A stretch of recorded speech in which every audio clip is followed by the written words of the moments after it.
안녕하세요. 세 번째 영상을 시작하겠습니다.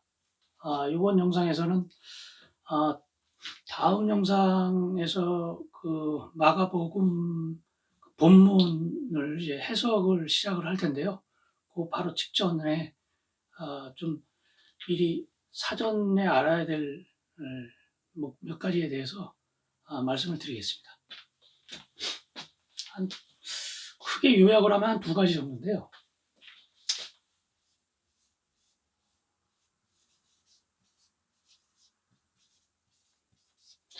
일단 이게 복음서라고 하는 거, 그리고 이제 구약까지 포함해서 뭐 성서, 예, 거기에 대한 이제 사전 알아둘 만한 그런 지식을 말씀을 좀 드리겠습니다. 일단은 그 처음에 이제 구약이 만들어질 때 그 히브리어 성서겠죠, 그죠?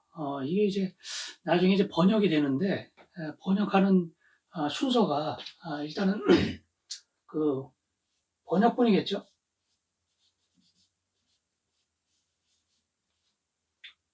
처음에가 이제 그리스어입니다. 예. 그래서 그 그리스어 중에는 이제 굉장히 유명하죠. 그 70인역이라고요. 예. 그 예전에 그 알렉산더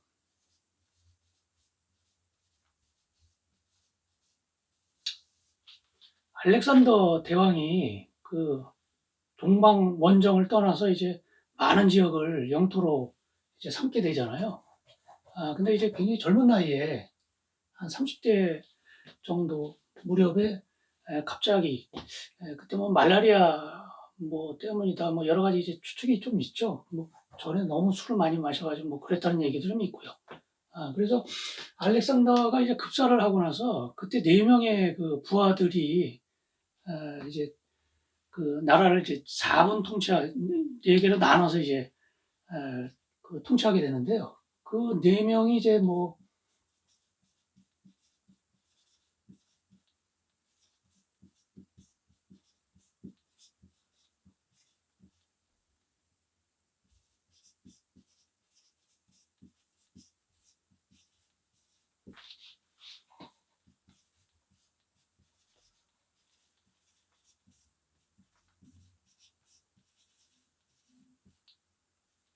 자, 이렇게 좀 나눠지게 됩니다. 그래서 그 여기는 그 보통 이제 그리스 본토 지역하고 소아시아 쪽이라서 그래 역사적으로 크게 이렇게 좀 두각을 나타내지 못하고요. 이 두 나라가 이제 크게 좀 나눠지게 되죠. 여기가 이제 이집트고요. 그 다음에 여기가 거의 그 중동의 그 메소포타미아 지역을 거의 이제 점령하죠.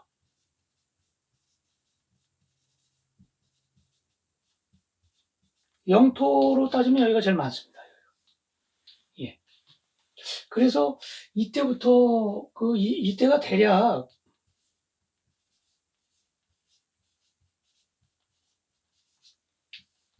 BC 한 300년경인데요.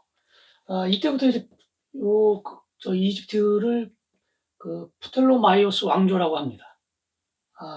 그때 이 무렵만 돼도 그 유대인들이 세계 각지로 좀 많이 흩어져 있어가지고 그 히브리어를 읽거나 쓰거나 하는 그 유대인들이 상당히 좀 적었어요. 그래서 그때부터 이제 계속 예전부터 내려오던 그 구약 같은 경우가 이게 완전히 소실되지 않을까 하는 그런 염려에서 그 프텔로마이오스 1세 때부터 그 구약을 그리스어로 이제 번역을 하게 되죠. 그래서 그걸 이제 70인역, 셉투아긴다 뭐 그렇게 얘기합니다. 그래서 아주 장기간 동안 거의 한 1, 2세기에 걸쳐서 길게 이제 해서 처음에 이제 번역을 하고요. 물론 이거 이제 구약이고요. 그 다음에 아주 오랜 시간이 지나서 라틴어로 번역이 됩니다. 이 라틴어는 구약하고 신약이 이제 같이 있는 거죠. 이거를 불가타역이라고 하고요. 예. 그냥 한 400년경 서기. 예, 이렇게 되죠. 물론, 복음서 같은 경우는 애초에 쓰일 때, 그리스어로 쓰였습니다. 그리스어로.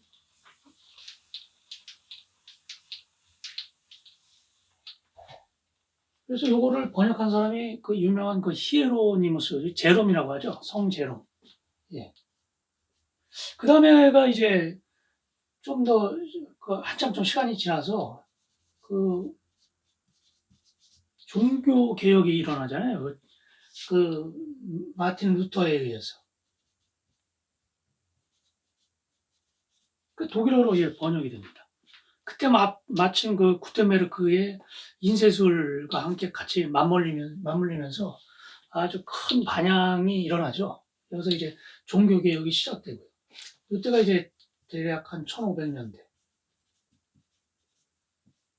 예. 그리고 이제 그 유명한 그 이제 영어로 번역이 되는데 그 킹 제임스요. 이 성경이 아마 대단히 유명하죠, 그죠? 1600년경. 네, 이런 식으로 이제 번역이 됩니다. 그래서 일단 번역이 이루어지는 이제 순서는 좀 알아봤는데요. 그 다음에 우리가 이제 그 성경을 읽을 때 어떤 거를 좀 생각을 해 봐야 되냐면요. 그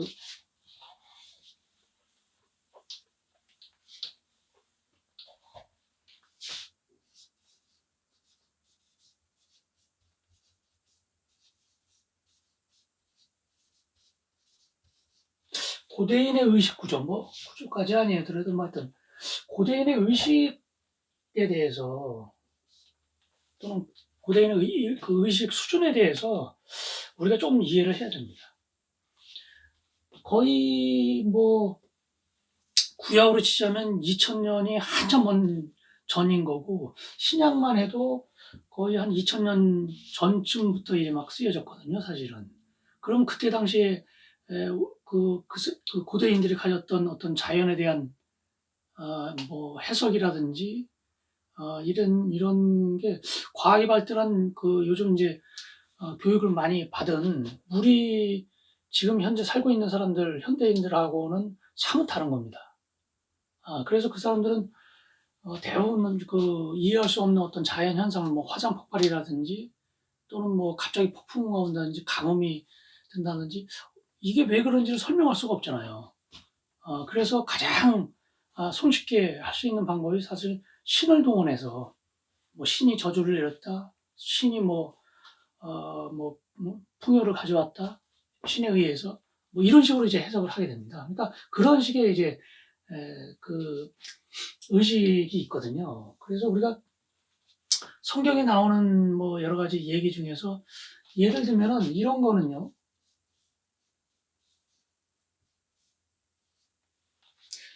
그러니까 우편물 할 때가 우편이 아니고요. 그러니까 오른쪽편, 우편 얘기하는 겁니다. 이 우편이라는 얘기는 굉장히 많이 나오죠. 저 복음서에서도 하나님이 우편에 앉아 계신다는 얘기 있고요. 그죠? 사도신경에서도 아마 좀 나오죠. 그죠? 하나님 우편에 앉아 계시다가 뭐 저리로서 뭐 심판하러 오신다. 이 우편. 근데 좌편도 아니고 왜 꼭 우편인지.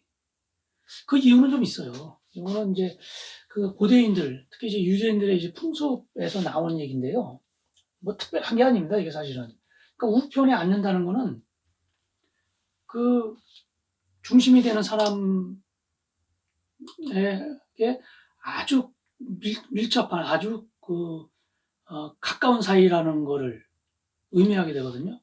무슨 얘기냐면은 유대인에 이게 식탁이 있다고 할 때 여기 이제 중심이 되는 사람이 하나 앉아 있단 말입니다. 그죠? 그러면은 이 사람은 밥을 먹을 때 고대인의 풍습이 여기 식탁이 있을 거 아니에요. 식탁이 있으면은 좀 편하게 먹으려면 여기서 이런 식으로 팔을 괴면서 이런 식으로 먹어요. 그러면서 이제 얘기를 나누면 얘기를 듣는 사람이 어느 쪽에 있어야 되냐? 밥 먹는 사람이 오른쪽에 있어야 됩니다. 오른쪽에 있어야 돼, 이쪽에. 그래서 중심이 되는 이 사람의 오른쪽에 앉아있다는 얘기는, 우편에 앉아있다는 얘기는 대단히 밀접하고 되게 아주 가까운 사이라는 걸 의미하죠. 친숙하고. 그래서 우편이 쓰이는 겁니다. 우편이란 말이. 그 다음에 이제 뭐 특히 이제 구약 같은 데나 아니면 이제 신약에서는 뭐 율법에 의거한 뭐 불결한 음식이라는 게 있잖아요. 그죠?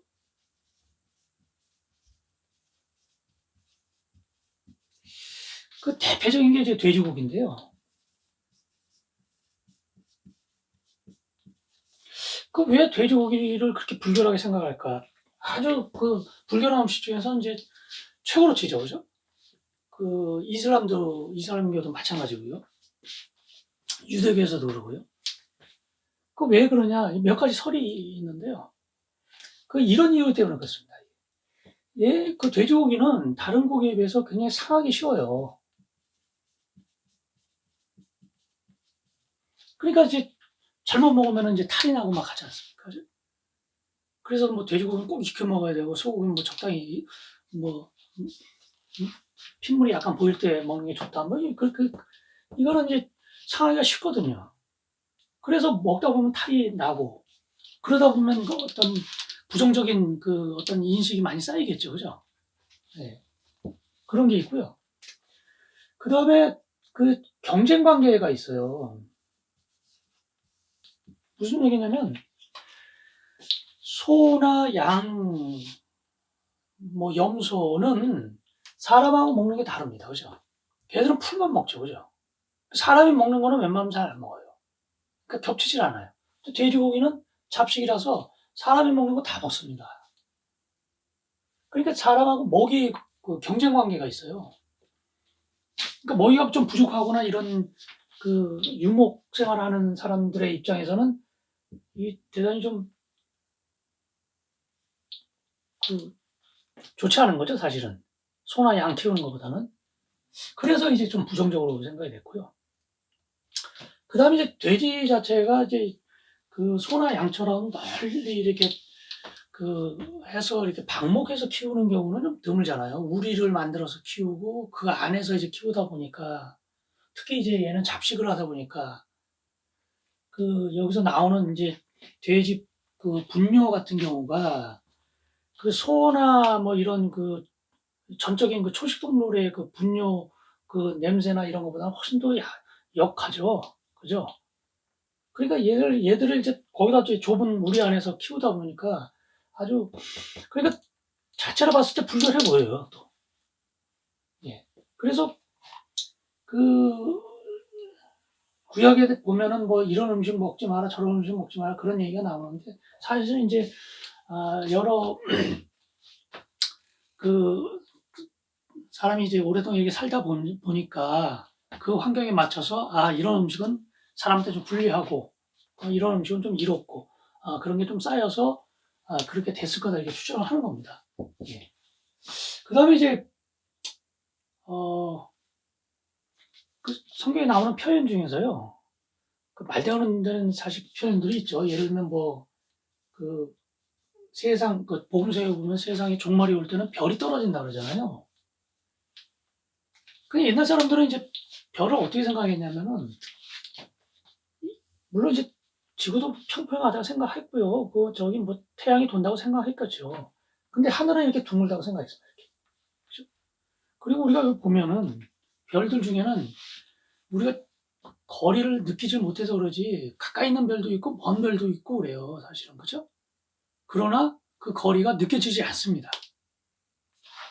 그래서 우리 맨눈으로 볼 때 고대인들을 볼 때는 이 별들이 이런 천구라고 하는 곳에 그냥 점점이 박혀 있는 것처럼 보여요. 예. 그리고 나중에 이제 후대에 되면은 이게 이 하늘을 또 그 달이 지나가는 뭐 월성천, 그 다음에 뭐 태양천, 뭐 항성천, 뭐 토성천, 뭐 이런 식으로 이제 하늘을 몇 겹으로 좀 나누죠. 그러니까 이런 별들이 이런 데서 가끔가다 이제 유성이 떨어지면 이 유성이 별이 떨어진다고 이제 생각을 했겠죠. 그래서 그런 표현이 나오는 겁니다. 사실 뭐 지금 따지자면은 이건 말도 안 되는 얘기죠. 근데 고대인들은 어쨌거나 밤하늘의 별이 어떻게 구성되는지 몰랐거든요. 그러니까 그렇게, 그리고 예를 들면 뭐 구름을 타고 온다는 다니엘서에서도 나오고 복음서에서도 나오죠. 그죠? 예수님이 재림할 때 구름을 타고 온다. 우리가 하늘을 보면은 그게 이제 물방울, 수증기가 뭉쳐서 이 물방울이 떠 있는 걸 알죠. 사실은 뭐 대부분 그 기온이 낮기 때문에 이제 얼음덩어리, 얼음 알갱이이기는 하지만요. 근데 우리가 뭉게구름한테 볼 때는 사실 그냥 무슨 포근한 무슨 뭐 그 이불 덮개 같은 그런 느낌이잖아요, 그죠? 그 옛날 사람들은 그 사실을 모르고 구름을 탈 수 있다고 생각했을 거예요, 그죠? 그다음에 이제 그 뭐 하늘이 열린다는 표현 나오거든요. 이런 표현도 마찬가지인데요. 이 구름이 이렇게 있잖아요. 그러다가 이제 구름이 막 천둥 번개 치고 막 그러다가 이제 날이 좀 데일 때 되면 구름이 점점 줄어들면서 뭐 이런 식으로 해서 여기서 이제 햇살이 쫙 내려비칠 때가 있죠. 그죠? 그럴 때면은 마치 하늘이 열리는 것처럼 보일 겁니다. 그러니까 이제 그런 식으로 이제 실제로 사실 우리가 이제 뭐 비행기를 타고 가 보면은 저기 지구 이렇게 있으면은 왜 여기가 이제 대기권이고 그 다음에 성층권이잖아요. 비행기는 일로 날아가니까 구름은 성층권에는 없거든요. 그러니까 죄다 이제 구름, 그 비행기를 타면 다 구름이 이제 밑에 깔리죠. 여기서는 뭐 하늘이 뭐 전혀 열릴 리가 없는 거죠, 사실은요. 그래 구름 위를 날고 있으니까.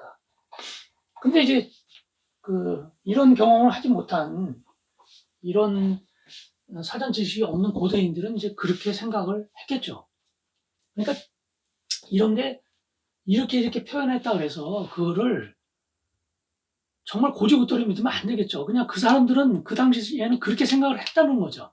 근데 우리는 그 원인이 뭔지 알고 우편이나 의미가 어떤, 오른쪽에 앉는 의미가 어떤 식으로 해서 우리가 추정할 수 있고 왜 불결한 음식이 됐는지 한번 따져봐서 생각해보고 했기 때문에 이래서 이렇구나 이렇게 생각을 해야지 옛 사람들이 그런 지식을 가지고 그렇게 썼다 그래서 반드시 그럴 거라 생각하면 참 곤란한 거죠. 그런 식으로 이제 우리가 그 성서나 그 복음서를 대하면 답이 안 나옵니다, 사실.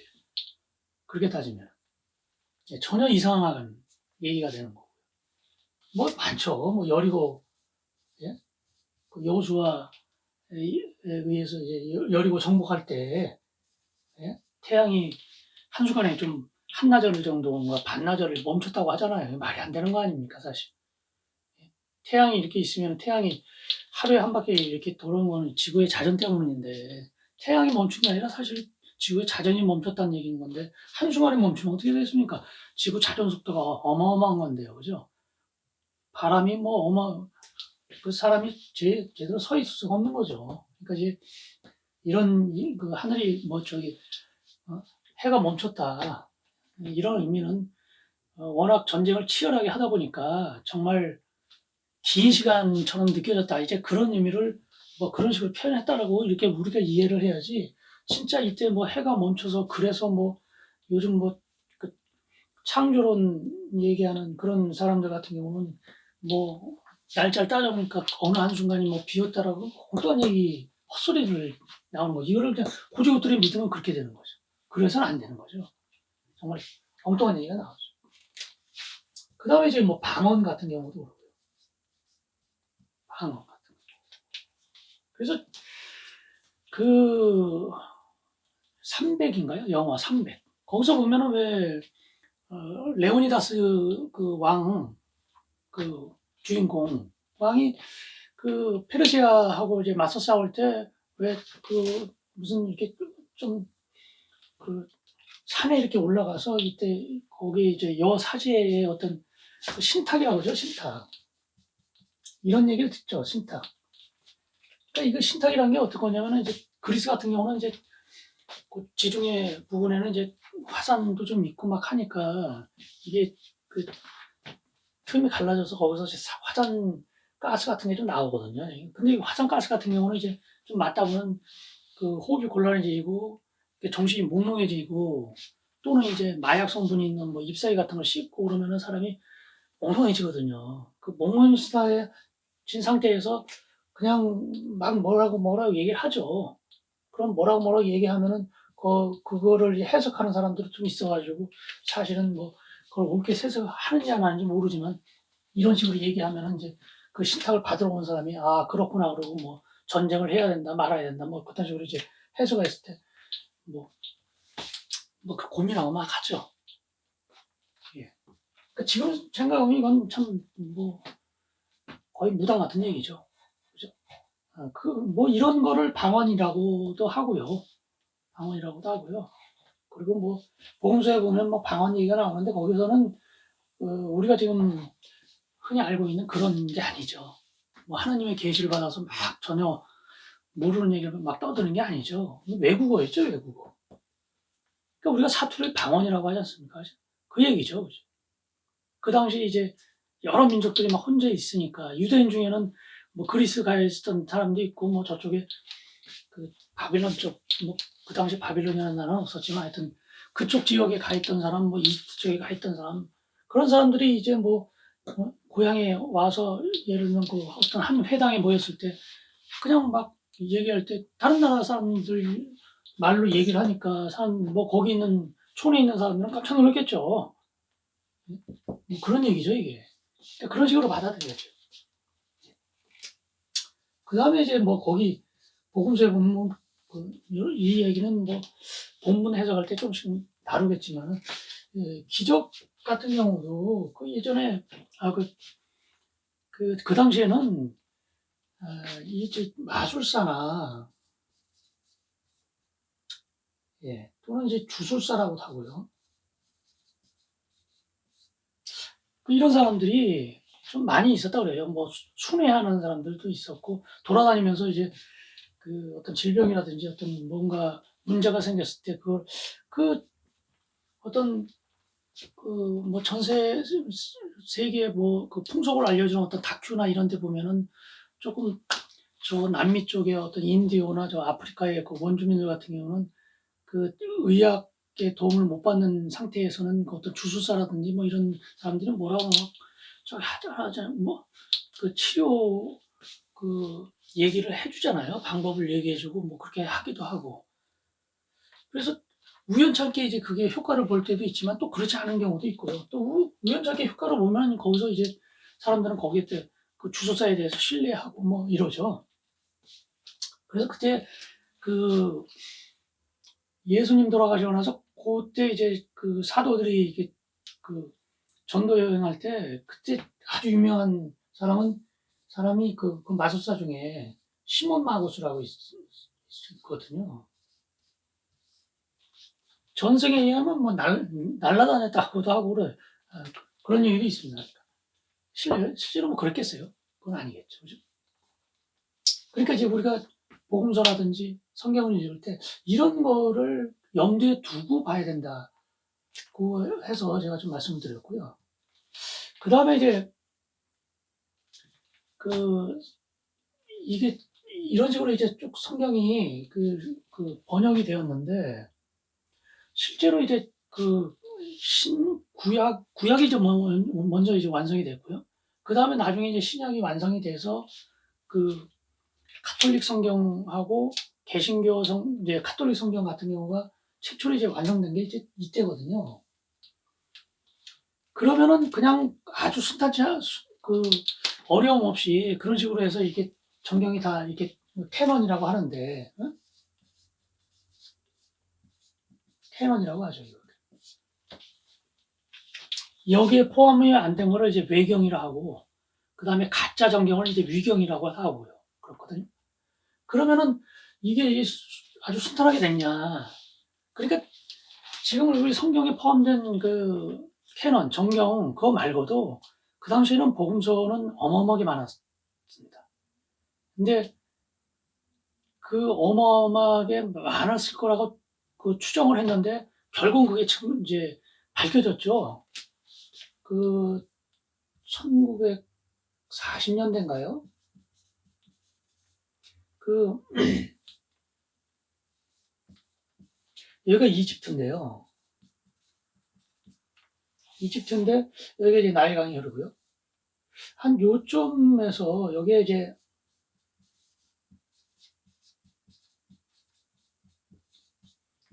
그 나가마디라고 하는 그 마을이 있었는데, 여기에서 그 뭐 양치기 소년 애들이 어디 무슨 동굴 같은 데 들어가서 커다란 독이 있고 항아리죠. 거기 있고 거기에서 무슨 두루마리 같은 거를 발견해서 그 사회 문서와 함께 그 기독교 최대 발견이었죠. 그래서 여기서 발견된 게 아주 어마어마하게 많았죠. 여기서 이제 그 유명한 도마 복음서도 나오고요. 그리고 정경에 포함되지 않은 굉장히 많은 경전들이 경전들이 이제 발견이 됩니다. 그래서 이렇게 많은 그 경전들이 그 발견된 이유가 지금 그 예수께서 돌아가시고 나서 그 다음에 이제 그 예수님이 어떤 사람이냐에 대한 어떤 해석이라든지 이런 게 그냥 한 방향으로만 이루어지지는 않았을 거 아니에요. 바울처럼 해석하는 사람도 있고 또 달리 해석하는 사람도 있고 굉장히 많았을 겁니다. 예수님을 신으로 인정하는 사람이 있고 인정하지 않는 사람도 있고, 그 논쟁이 거의 400년경 무렵까지, 그 아리우스가 퇴출된 게 대략 300, 한 5, 60년대 정도거든요. 그러니까 거의 한 300년 이상 그런 이단 논쟁이 있었어요. 그러니까 각자 그 자기들이 주장하는 그런 문서, 그러니까 경전을 만들었겠죠. 그러니까 어마어마한 경전이 많았는데, 이제 지금 현재 살아남은 그 교회에서 그 카톨릭 거기에서 자기들의 어떤 주장이 담긴 그 경전을 뽑아서 이제 그걸 만들었을 거 아니에요. 그 만든 시기, 그거를 완성시키는 시기가 요 무렵이거든요. 그래서 그 경전을 그 취합해서 이게 뽑아내서 이제 한 곳으로 모아서 정식 성경이라는 걸 만드는 데는 많은 우여곡절이 있습니다. 그래서 우리가 지금 복음서 처음에 딱 보면은 마태복음 나오잖아요.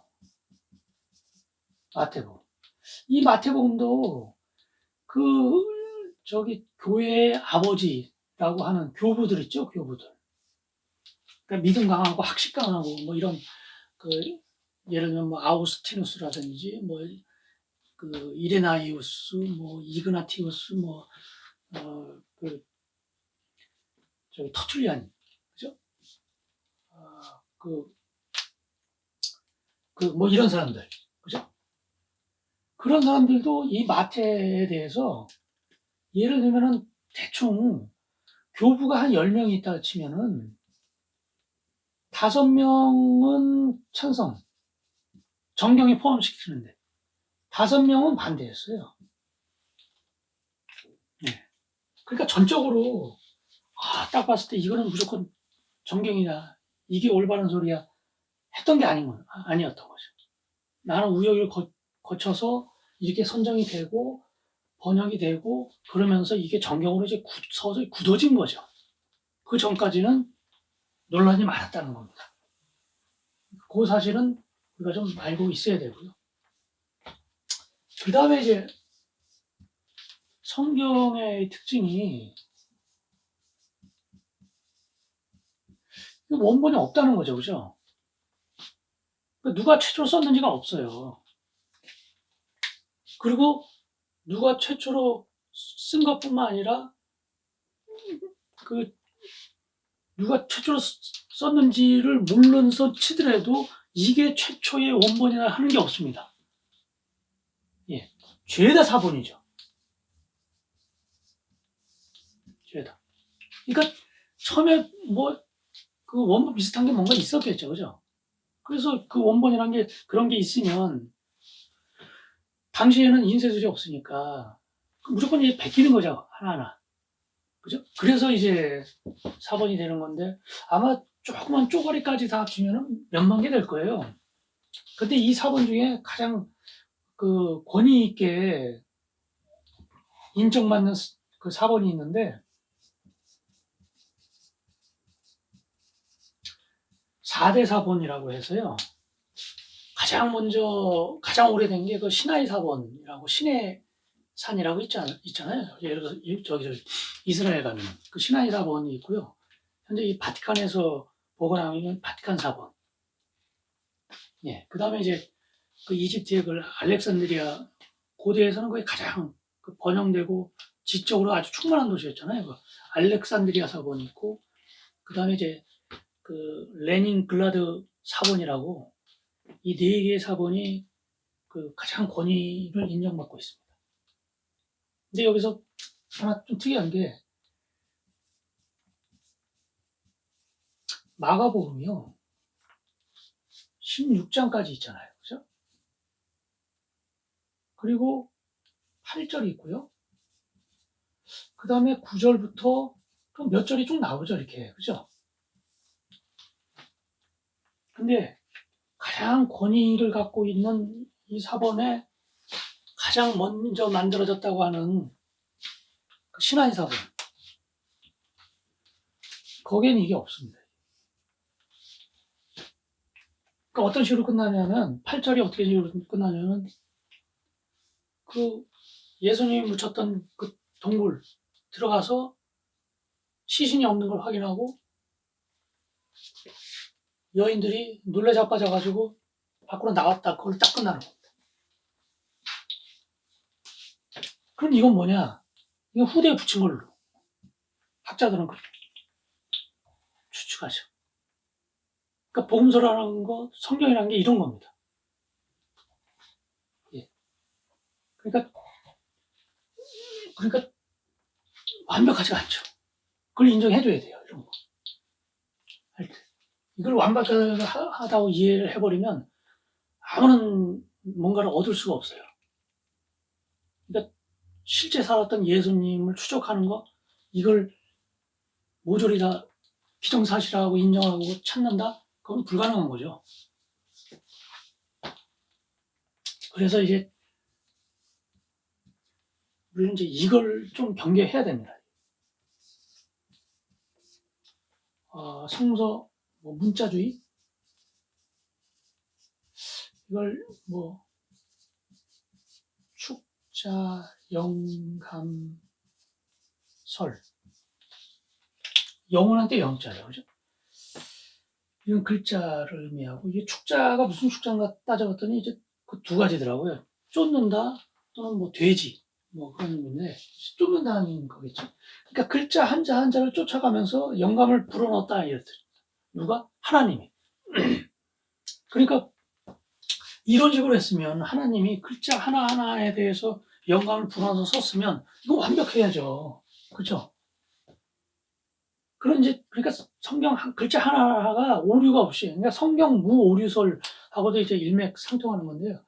그러니까 한자 한자 완벽하다는 겁니다, 이게. 근데 완벽하다고 우리가 인정을 하면, 그리고 완벽하지도 않고요, 사실은. 예를 들어, 그 마가복음에 이런 제목이 나와요. 2장 26절. 이때 안식일이었는데 예수님의 제자들이 미리 자라난 곳에서 이제 밀 이삭을 자르는, 그러니까 안식일에는 일을 하면 안 되는 거 아닙니까? 근데 이제 이삭을 자른단 말이에요. 그러니까 그 바리새인들이 그걸 보고 아니 어째 안식일을 지키지 않냐 이제 이런 식으로 이제 예수님한테 이제 항의를 하죠. 예수님이 뭐 안식일은 뭐 사람을 위해 난 거지 뭐 이렇게 말씀하시잖아요. 근데 이제 거기서 예수님이 어떤 비유를 드냐면은 그 유대인들이 가장 존경하는 사람이 그 다윗이잖아요. 모세도 아닙니다. 다윗입니다. 다윗을 가장 존경하는데 이때 이제 유대 민족 중에서 민족의 역사 중에서는 가장 빛나는 시기였거든요. 다윗과 이제 솔로몬 그 시기가 통일왕국 시대였고 다윗 너희는 알지 못하냐? 구약에 보면 다윗 왕께서도 그 쫓기다가 배고프실 때 이삭 자른 얘기 어느 때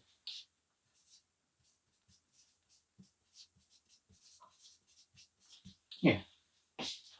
예.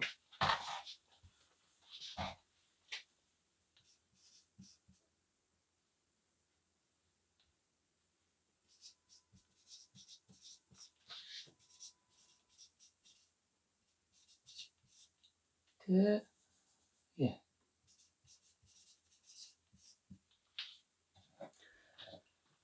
대제사장이 아비아달인 때 그 시기에 다윗 왕께서 쫓기다가 허기져서 밀 이삭을 안식날에 그러지 않았냐? 그런데 이거는 괜찮고 우리가 하는 거는 뭐 이런 얘기거든요. 근데 여기서 이 문제가 아비아달 그 이때가 일어난 거는 아비아달이 아니라 이 제사장의 아버지 아히멜렉 때였다는 거예요.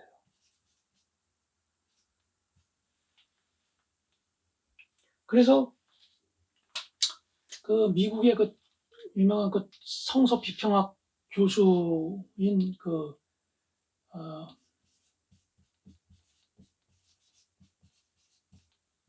바터만이라는 교수가 계시는데 그분이 지은 책이 제가 한 2권 있습니다. 거기 이제 좀 나오는 얘기거든요. 이 양반이 처음에는 이제 그 정통 신학을 공부하기 위해서 그 무디 성경학교인가요? 아주 유명한가 봅니다. 미국에서 권위가 있고 거기에 들어가서 이제 성경을 공부하려고 해서 그리고 이제 그 교수님이 근데 이제 레포트를 냈나 봐요. 그러니까 예를 들면 그쵸 마가복음에 이렇게 나오는데 사실은 이거다. 그러면 원래는 원래는 이 사람인데 어째서 마가복음은 이렇게 썼을까? 거기에 대해서 이제 어떤 적절한 설명을 해봐라 이제 이런 식으로 레포트를 냈나 보죠. 그러니까 바터만이 마가가 어떤 특별한 좀 생각이 있어서 이렇게 썼을 거다 하고 아주 장문으로 뭐 몇 장에 걸쳐서 레포트를 냈나 봐요. 다른 학생들은 많이 냈겠죠. 근데 이때 이제 학생 시절이죠. 근데 그 레포트를 이제 다 전공하고 나서 돌려받았는데 그 레포트 맨 끝에 이 교수님이 쓴 말이 이렇게 썼답니다.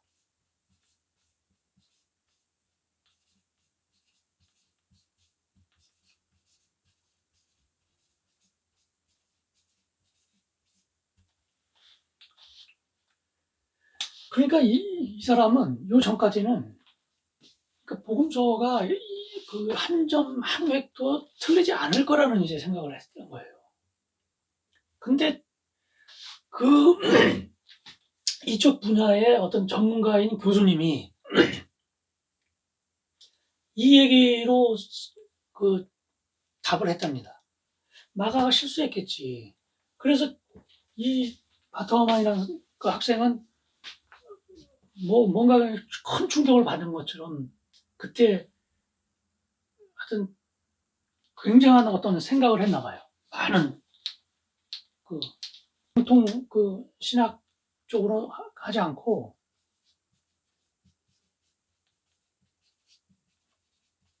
성서 비평학이라는 뭐 진보적이라고 해야 될까요? 하여튼 그런 쪽으로 이제 방향을 좀 틀었답니다. 그러니까 성경이 이런 거죠. 그러니까 틀릴 수가 있는 거죠. 작가가 실수할 수 있는 겁니다. 사람이 쓴 거니까. 그러니까 만약에 이런 식으로 이게 따지면은 거기서 우리가 뭔가 새로운, 지금 제가 이제 이 시리즈에서 말씀드리고자 하는 어떤 그 역사적 예수를 복원하고 그다음에 그 추적하는, 찾아보는, 알아보는 그런 거는 아무 의미가 없겠죠. 될 수도 없는 거고요. 그래서 이런 거는 우리가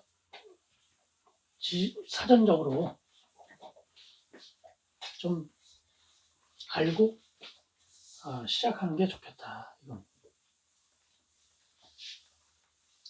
그다음에 이제 이번 영상이 이제 두 번째 얘기인데요.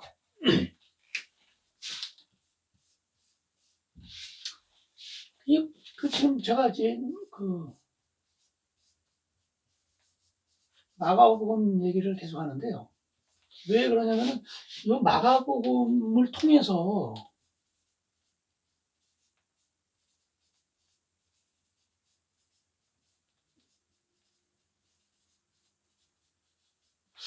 역사적 예수를 한번 복원해 보려고 하는 겁니다. 그럼 왜 그 마가복음을 가지고 해야 되냐? 그 이유가 있습니다. 첫 번째, 이 마가복음은 이게 가장 먼저 쓰인 걸로 추정을 해요.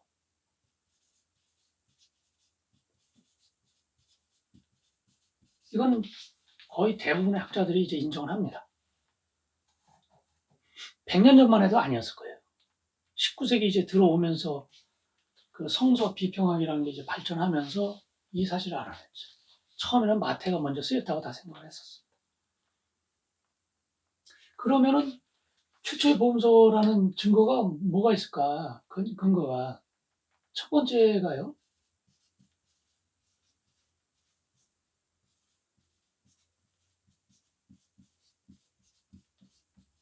다른 복음서에 비해서 문장이 짧고 아주 간결합니다.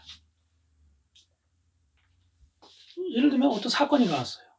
그럼 처음에 그 사건을 본 사람이나 아니면 무슨 어떤 사건에 대한 얘기를 딱 들었을 때 그걸 기록하고자 할 때 처음에 이제 기록하는 사람은 그 들은 얘기대로 이제 뭐 특별한 군더더기 없이 작성을 하겠죠. 그죠?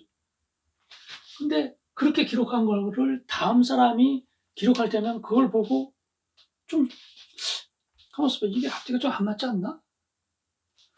아니면 이거 좀 부족한 거, 이쪽은 약간 의미가 이런 의미인데 조금 내용을 부족하게 했으니까 내가 조금 첨가를 해야겠죠. 뭐 이런 식으로 되겠죠. 그죠? 갈수록 이제 그 이게 시간이 지나면 지날수록 뒤에 것은 점점 이제 길어지겠죠. 대체로. 그래서 요한복음에서 나오는 그 예수님 말씀은 대단히 길죠. 그래서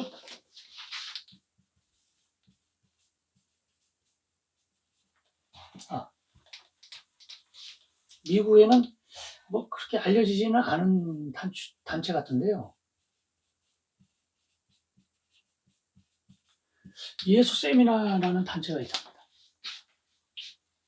그래서 그 예전에 그 토탈 리콜이라는 그 영화를 만든 그 폴 버호벤이라는 그 네덜란드 영화 감독도 나중에 그 영화 감독 이후 그 하고 나서는 그 예수 연구에 이제 굉장히 이제 매진을 했나 봐요. 그래서 예수 세미나라는 곳에서 이제 그런 단체로도 하고 그랬는데 여기에는 이제 각종 그 좀 전문가들이 이제 소속이 돼 있나 봅니다. 그래서 이 사람들이 뭐 대충 1년인가요? 1년에 한 번 정도 뭐 이렇게 모임을 간다 본데 여기서 그 요한복음에서 나온 예수 말씀이 실제로 예수님이 한 말씀이다라고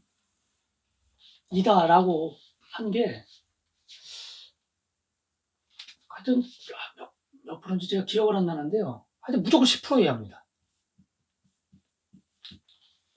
그러니까 이 사람들이 그 인정한 거는 요한복음에 실린 그 얘기 중에서 예수님이 분명히 이 얘기는 거의 그냥 비슷하게 그래도 그냥 거의 같은 인물을 했을 거다라는 라고 하는 게 채 10%가 안 된다는 거예요. 아마 10%보다 제가 좀 적은 걸로 알고 있는데, 혹시 제가 실수할까봐 지금 좀 더 이제 키워서 얘기한 건데요. 요한 보시면 그 긴 문장을 그걸 어떻게 예수님 사후 거의 70년이 지나서, 그죠? 그러니까 무슨 자료가 있을 때 그 자료에 붙이니까 길어지고 작가의 어떤 의도나 어떤 목적에 맞게 이렇게 그 말도 얼마나 그 유연하고 그 문학적입니까, 대단히. 근데 이제 마가복음은 그렇지 않죠. 사건 하나하나를 그냥 그대로 이제 간결하게 얘기하는 듯한. 그 다음에 이제 신격화인데요. 그 시대가 지나면 지날수록 예수님이 점점 그 신으로서 인식이 되고 그런 식으로 이제 발전하지 않겠습니까? 처음부터 뭐 신이라고 인정했겠어요? 저기 복음서에 보면은 그냥 베드로한테 너는 내가 누구라고 하냐니까 그냥 주님입니다 이렇게 하지 뭐 하느님입니다 하여튼 그건 좀 뉘앙스가 좀 다르잖아요. 뭐 주위 사람은 뭐라 그러냐, 뭐 엘리야라고도 하기도 하고 뭐라고 하고 옛날 선지자라고 얘기하기도 하고 뭐 이런 얘기는 했어도 어떤 신이나 하나님이나 이런 얘기는 전혀 안 하죠. 근데 이제 후대에 가면 요한복음 같은 경우는 요한복음 그 1장 첫 본문에 보시면 그냥 거의 하나님 아니에요. 삼위일체의 어떤 생각이 그대로 담겨 있잖아요, 사상이. 그러니까 그 마가복음에서의 그 예수님은 그 사실 합축적으로 얘기하면 고통받는 종이거든요. 순환받는 종, 하나님의 종. 그러니까 신격화가 훨씬 덜 됐습니다. 그래서 우리가 그 복음서에 나오는 표현 같은 경우 예를 들면 이런 게 있거든요. 물러나시니 그랬거든요. 그런 얘기가 굉장히 많이 나와요. 뭔가 위급할 때 예를 들면 그 갈릴리 쪽으로 물러나시니 이런 표현이 많이 나오는데요. 이 물러나시니를 존칭을 좀 빼면 물러나니, 그죠? 물러난다는 얘기는 뭐냐면은 위급해서 몸을 피한다는 얘기죠.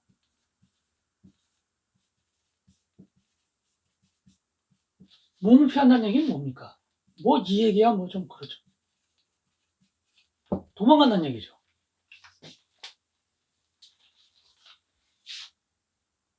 근데 자신이 믿고 따르던 스승을 도망간다 할 수 있습니까? 얘기 못하는 거죠. 처음에는 몸을 피하시니, 그 다음에 몸을 피하니, 이렇게 했죠? 그러니까 몸을 피하니 하니까 좀 스승님한테 불경스럽게, 그죠? 몸을 피하시니, 그랬거든요. 근데 이것도 굉장히 수동적이죠. 좀 더 이제 신으로 가까이 되니까 거기 물러나시니가 되는 거죠. 근데 처음에 이랬을 겁니다. 처음에. 원래 뜻이. 그랬을 거고, 그렇게 표현했을 수도 있고요, 처음에는. 근데 신격화가 덜 됐다는 거죠. 마가복음에서는 다른 복음, 이거하고 약간 이제 일맥상통하는 얘기인데요. 대단히 이제 표현이 급박하죠.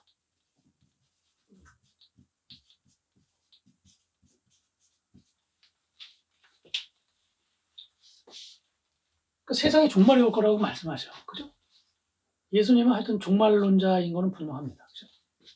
엄청나게 많이 강조를 했거예요. 복음서 안에 쓰여진 말로는. 그러니까 곧 온다고 얘기하죠.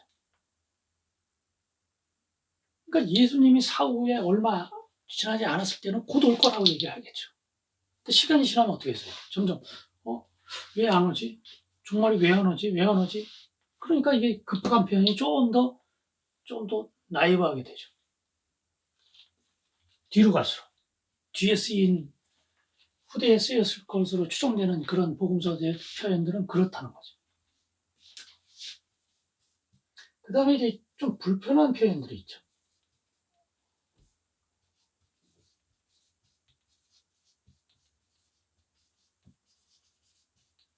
예, 거친 표현.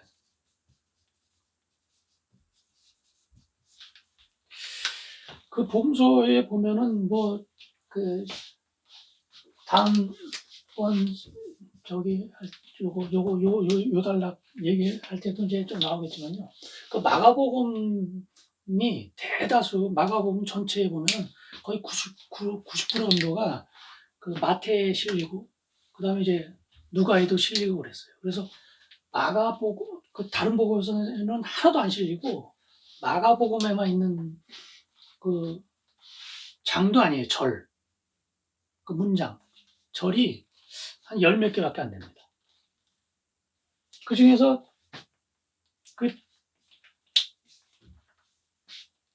저기 귀머거리인가요?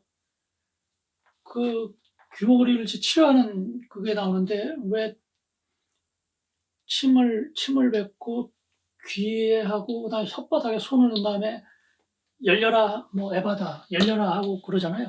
그 표현은 다른 데는 없습니다. 다른 복음서는 없어요. 그 기적 내용. 왜 그럴까? 마가복음에 있는 내용이 거의 대부분이 마태나 누가에 실려 있는데 그게 없거든요. 그 내용. 이거이지 않을까? 그러니까 거룩한 신적인 존재라면 그냥 머리에 손 얹고 나라 하면 뭐 나야 되는데 지금 여기서는 예수님은 그렇게 안 하잖아요.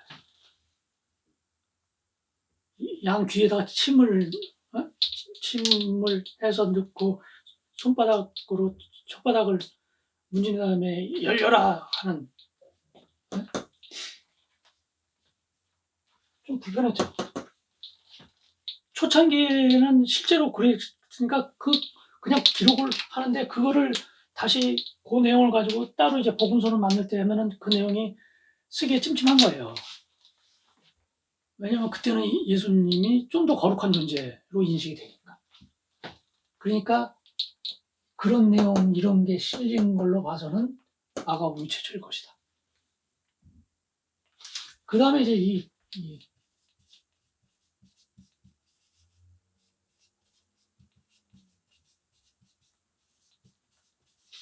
공관복음서의 구성인데요. 공관복음서가 아닌 거는 요한복음이죠, 그죠?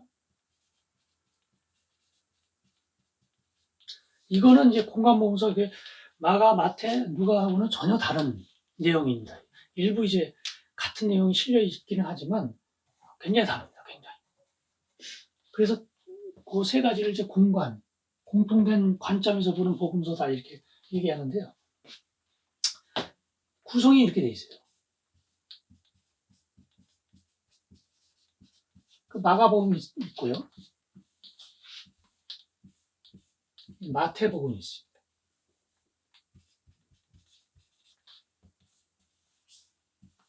누가복음이 있고. 그 다음에 이 Q 문서라는 거를 하나를 그 학자들은 가정을 하거든요. Q 문서, ���레라고 해서 독일어 ���레에서 원전이라는 뜻입니다. 그러니까 이 복음서를 만들기 위해서는 아마 그 예수님의 그 말씀이 그 말씀만 담겨 있는 어떤 어록집이 분명히 있을 것이다. 그 어록집을 보고 사건을 재구성해서 이런 식으로 이제 편집해서 만들었을 것이다. 이렇게 추정을 하거든요. 그 Q 문서라고 하는데요. 요 Q 문서가 마태하고 누가의 동일하게 들어있어요. 요 Q 문서가.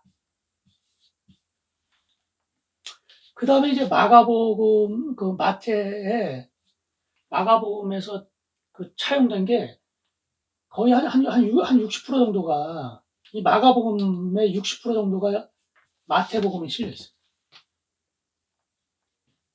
그 다음에 거의 한 50% 정도의 마가복음 내용이 누가복음에 실려 있어요.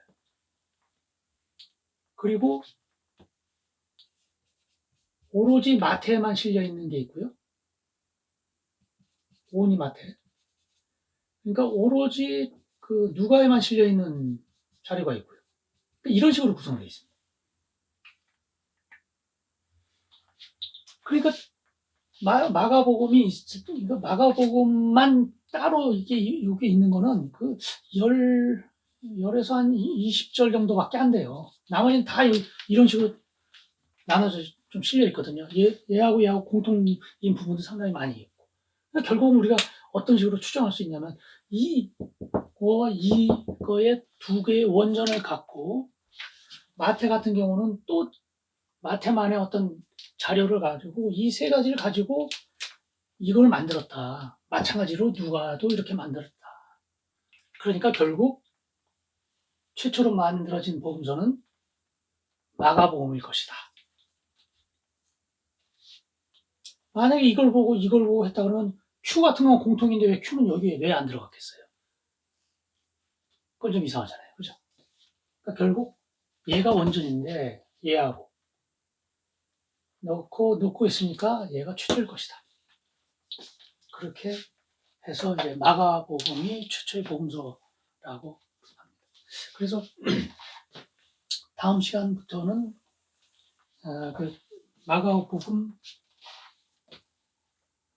그 해석을 통해서 그 예수님의 어떤 역사적 예수님의 그 모습을 한번 복원하는 그런 영상을 올리겠습니다. 오늘은 여기까지고요. 제 영상을 봐주셔서 감사합니다.